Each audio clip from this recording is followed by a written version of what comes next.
राज्य शासनाच्या मॅट्रिकोत्तर शिष्यवृत्ती योजनेअंतर्गत अनुसूचित जातीच्या विद्यार्थ्यांना शिक्षणासाठी आर्थिक सहाय्य दिले जाते। मात्र 2025-26 सत्रामध्ये काही महाविद्यालयांनी प्रवेश घेताना या विद्यार्थ्यांकडून शिक्षण शुल्क आकारल्याच्या तक्रारी समाज कल्याण विभागाला प्राप्त झाल्या आहेत। याबाबत संबंधित संस्थांवर कठोर कारवाई होणार असल्याचा इशारा विभागाने दिला आहे। या योजनेअंतर्गत कनिष्ठ वरिष्ठ व्यावसायिक बिगर व्यावसायिक अनुदानित तसेच विना अनुदानित महाविद्यालयांमधील अनुसूचित जातीतील विद्यार्थ्यांना दरवर्षी शिष्यवृत्ती दिली जाते।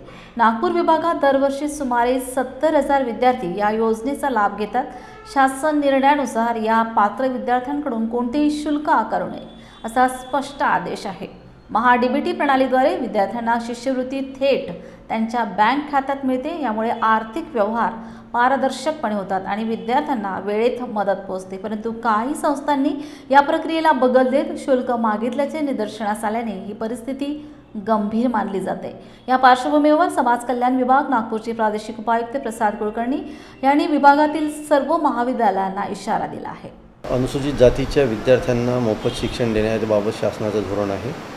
त्यामुळे कुठल्याही विद्यार्थ्याकडून शिक्षण शुल्क न घेण्याबाबतच्या सूचना आपण वारंवार सर्व महाविद्यालयांना दिलेल्या आहे।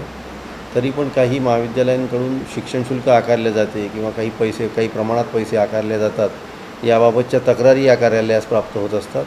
त्या अनुषंगाने आपण सूचना दिलेल्या सर्व महाविद्यालयांना की कुठल्याही अनुसूचित जातीच्या विद्यार्थ्यांकडून शिक्षण शुल्क, परीक्षा शुल्क, इतर शुल्क कुठल्याही प्रकारचं शुल्क आकारू नये। त्यांना 100% मोफत शिक्षण आपल्याला द्यायचं आहे आणि त्याबाबतची शिष्यवृत्ती ही सामाजिक न्याय विभागाकडून त्यांना देण्यातच येते। त्यामुळे अशा प्रकारचं जर कुणी शिष्यवृत्तीच्या रकमेव्यतिरिक्त काही जर शुल्क आकारल्याचे आढळून आल्यास त्यांच्या विभागाकडे संबंधित महाविद्यालयांवर कारवाई करण्याच्या सूचना आमच्या कार्यालयाकडून देण्यात आलेल्या। कशा प्रकारची कारवाई? त्यामध्ये 2-3 प्रकार आहे। त्यामध्ये महाविद्यालयामध्ये जर शिक्षण शुल्क जर आकारलं तर महाविद्यालयाची मान्यता रद्द करणे, महाविद्यालयावर प्रशासक बसवणे या प्रकारचे प्रस्ताव आम्ही शासनास सादर करतो।